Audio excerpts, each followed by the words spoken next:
But let's talk about Karamo Brown. So yesterday we gave, I talked a bit about, the fact that the promos for, well, the promotional tour for Queer Eye has officially begun. And what may have sparked some drama was the fact that Karamo was surprisingly missing from the promo tours. He did send in an Instagram video on why he wasn't showing up and all this other stuff. But in case y'all need a refresher, let me play this clip over there at CBS with what the hell's her name? Gail. Because Gail was up in here and basically was like, let me just rip the band-aid off. Karamo is not here, he's talking about his mental health, all this other stuff. And to me, what I noticed, because I watched the video back and I forgot, shout out to Lanier, because he did send this to me, but I didn't see because I was busy. When I put my show together, I don't have time to be checking messages and all other stuff. I always try to focus on me getting this show together and having all my notes, my information, the clips, all that stuff. Like when you are army of one and a band of one, you got a whole, I'm focused on a lot of stuff. So I ended up seeing his thing after the fact. And one of the things I did notice later on, because it was talking about how I'm glad that Gail wound up getting Jeremiah together, because it did come across like he was trying to just be very dismissive of Karamo's feelings regarding how he felt. But here's the thing. What she didn't do was call out Anthony because he started it first. I felt like Jeremiah was piggybacking a bit off of what Anthony said. But the way Anthony came across was like he kind of was like very, very dismissive at first. But I guess because Jeremiah spoke last, he got the stray.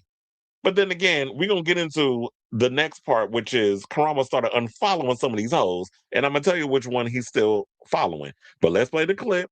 And then, in case y'all didn't see it, and we'll come back and talk. Please hold. Call it Fab Five, but one of the Fab Five is not here. We received word just in less than an hour ago that Karamo Brown is not going to be joining us today. He said in part, because I want to rip the Band-Aid off and just get it out of the way so we can really talk about the show. He sent a statement. He apologized for not attending this interview. He thanked the audience. He said in part, I hope everyone remembers to focus on and to protect their mental health, peace from people or a world who seek to destroy it, which is why I can't be there today. His assistant also says that he's worried about being bullied. So let's just address it and get it off the top. I was very sorry to hear this, that he apparently feels this way. What do any of you have to say? You're as surprised as we are, I assume, that he wasn't here. I think, yeah, surprise is a fair understatement. I will say our Queer Eye family, we've been doing this for almost a decade, which is pretty wild to believe. I'll be free. And families are complicated. Yes. And we're definitely not excluded from that. But I think two things can exist at the same time. And while that is definitely true, we're also here to showcase these incredible heroes that we have and really honor the legacy of this past decade of our lives and all these wonderful heroes that we've had the blessing of getting to meet and to have conversations with. Can I just say one quick thing? Jeremiah. Obviously, I'm the new gal. Yeah, you're the new gal. I am the new gal. Welcome. Thank you. I just want to say I'm not going to get choked up. My experience in this book has been transformative. To see the way that they move through the world, the way that they have the way that they have taught me so much about life and friendship and love. I have felt safe and supported by the people up here. I've loved every second of this thing, and I am so excited that we get to do this and share this next season, because the show really is just about highlighting the best of humanity. Yes, and that's really what it is, and nobody needs that more than this country. Right? That's the constant theme in the show, but I don't think we can negate how Karamo feels. No. Does anybody have anything to say to him specifically? Because I do want to get to the show in the 10 seasons, because I watched all the last season. I would say one thing that I've been so honored to learn from Karamo in my time is it's just like he said in that package, we have to meet people where they're at. Yes. And he has taught people to center what they need. And I'm actually really proud of him. Center what you need, do the things you need to do to take care of you. I'd be lying if I didn't feel like that sometimes. Yes. And so I think it's really beautiful. And I think we do need to center what's best for us sometimes. And my hat off to him for doing that today. All right. Well, it looks like to me that Jonathan Van Ness was or we like to call him Gay Jesus. He was the one that seemed like he was the more diplomatic one that said all the right things in regards to that. Well, guess what? So, according to the latest report,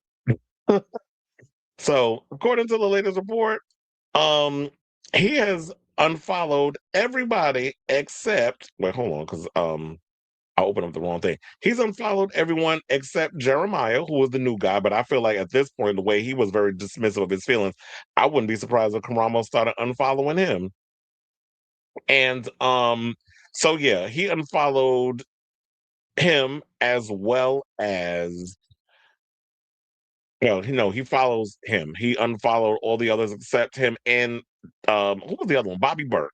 So Bobby Burke, who was been no longer part of the show. Apparently, we thought he quit, but then Tan decided to let it spill that he was fired, and there was an accusation that came around that Jeremiah, who is good friends with Tan, was replaced, and he was like, "Oh, he had a hand." He's like, "I didn't have a hand in getting a friend of mine to replace you in the job that you were fired from."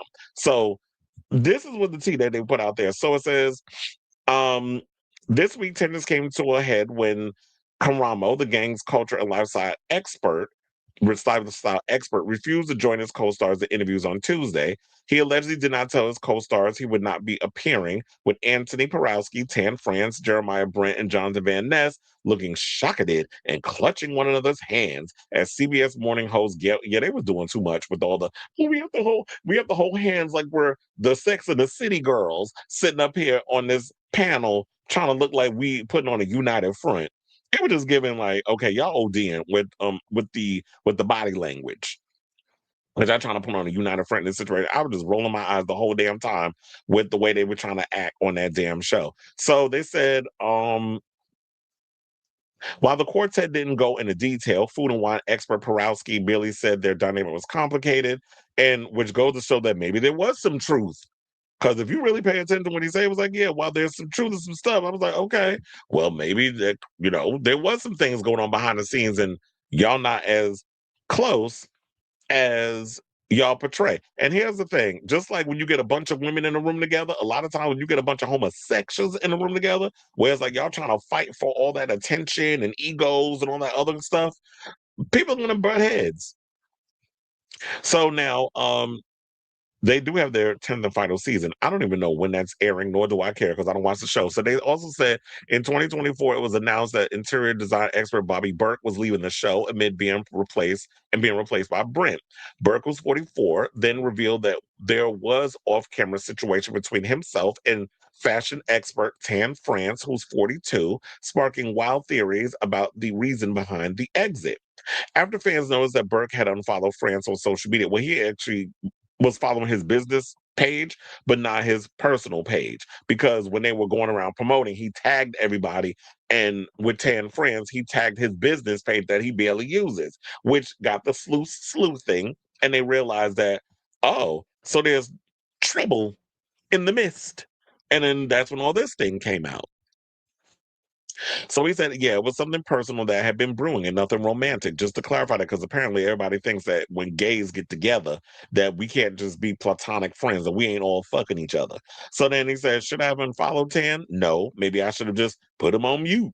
But that day I was angry, and that's the end of it. We became like siblings, and siblings are always going to fight. However, let's also not forget this. So they said a Rolling Stone article revealed that France and Porowski conspired to get Burke kicked off the show and replaced by the British star's friend Brent. I combine both names. France has strongly denied the allegations. I don't believe it. If Rolling Stone went, and Rolling Stone be doing these shady exposes. I don't like when y'all do y'all music reviews or whatever the case is, but for the most part, when they be doing these deep dives and they be digging into stuff that be going on behind the scenes with some of these celebrities, oh, it'd be juicy, and I'll be believing it. So they said that Burke was blindsided by the way his departure played out, noting that he had also been butting heads with France and Van Ness on set. While Burke claimed to have chosen to leave the show, France suggested that wasn't the case as he responded to claims he was involved in the decision. Addressing a report on IG, he said, my former colleague getting fired had nothing to do with me trying to get my friend hired. Well, if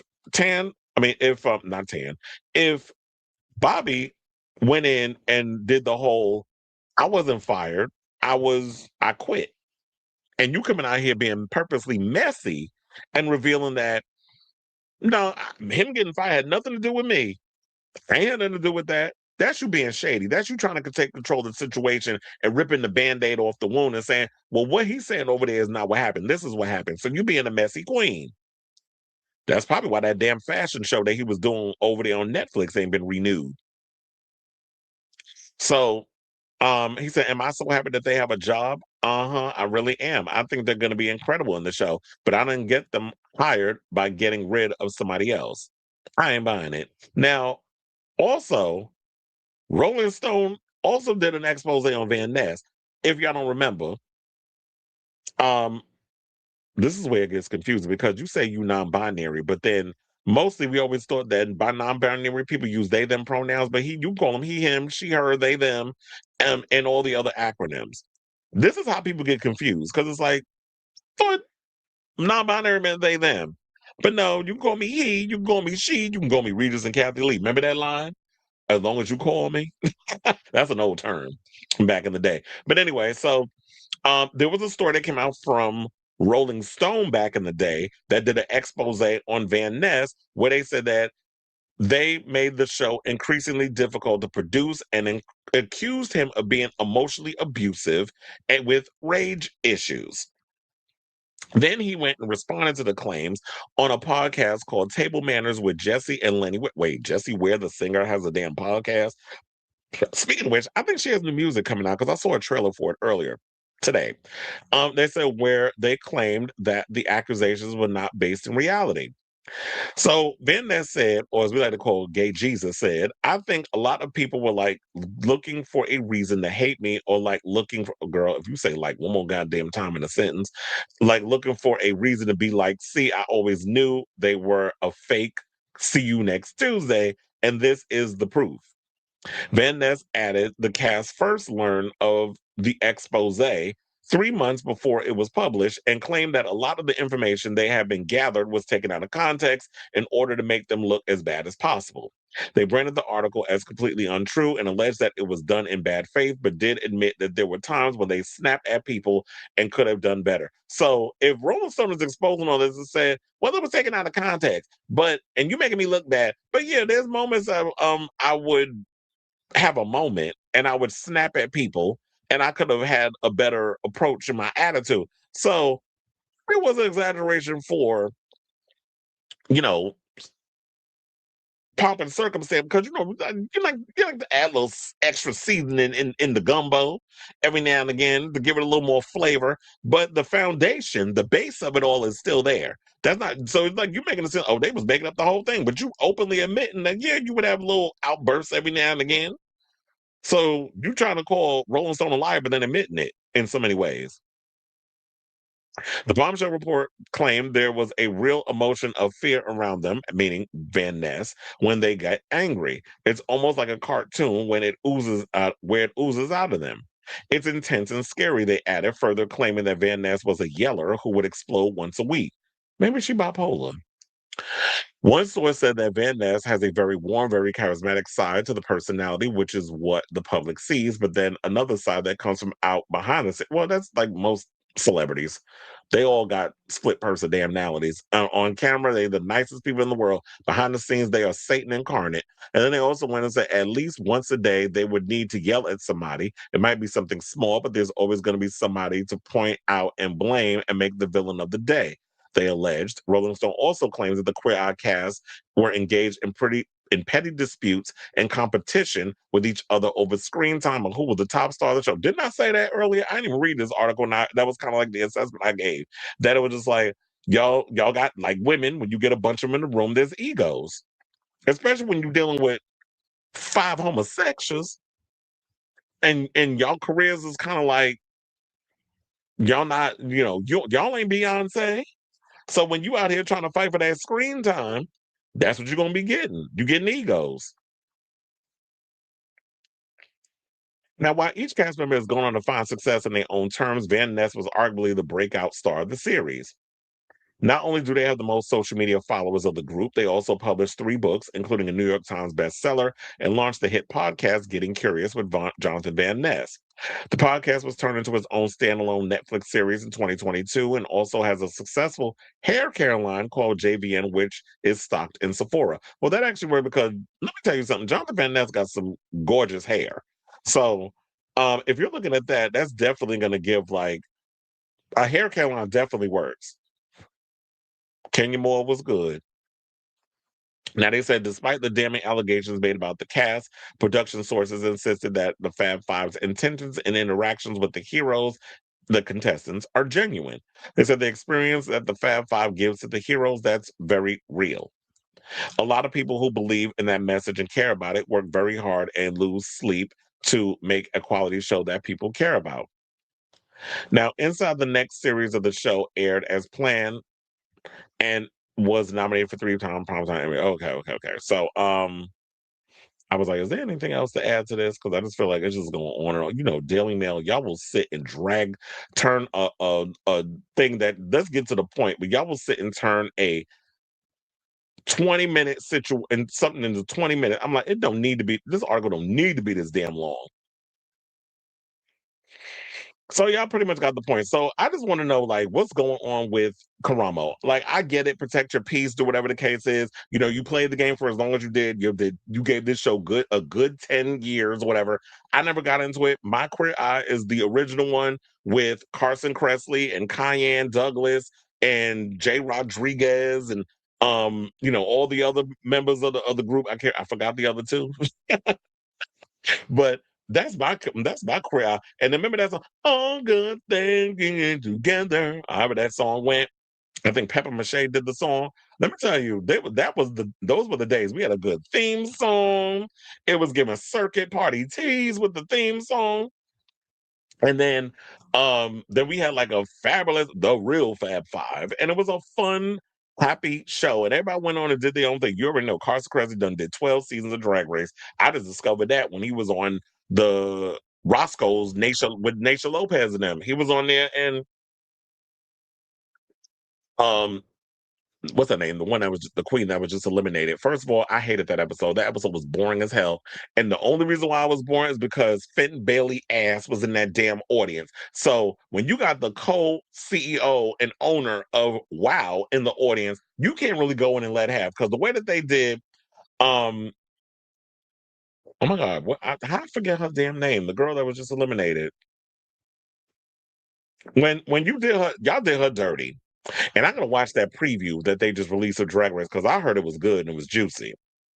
Shout out to Be a Star. She's everything. That is such a pretty ass man. And a pretty queen.